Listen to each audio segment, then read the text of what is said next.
ফটোশপে সীমিত work history bag কিন্তু graphic ডিজাইনের জন্য অনেক অসুবিধার কারণ হয়ে দাঁড়ায়।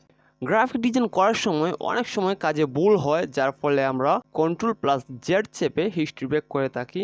আর কারো কারো সেটিংয়ে 20টি মাত্র ব্যাগ দেয়া থাকে, আবার কারো 10টি থাকে।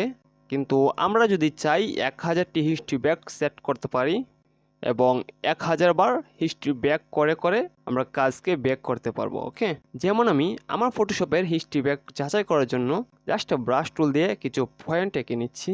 ওকে, এবার আমি Ctrl+Z চেপে চেপে গণনা করছি, দেখছি আসলে আমার কয়টি হিস্ট্রি ব্যাক সেট করা রয়েছে।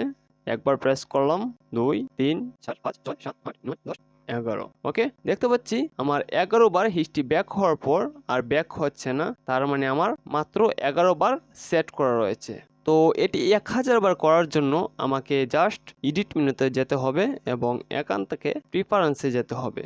এবার জাস্ট এখান থেকে পারফরমেন্সে ক্লিক করে দিই। দেখতে পাচ্ছি আমার এখানে 11টি সিলেক্ট করা রয়েছে, এটিকে জাস্ট বাড়িয়ে 1000 করে দিই। ওকে, এবার ব্যাক আসি।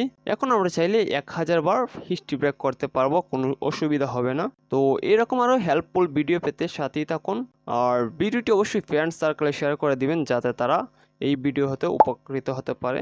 ধন্যবাদ।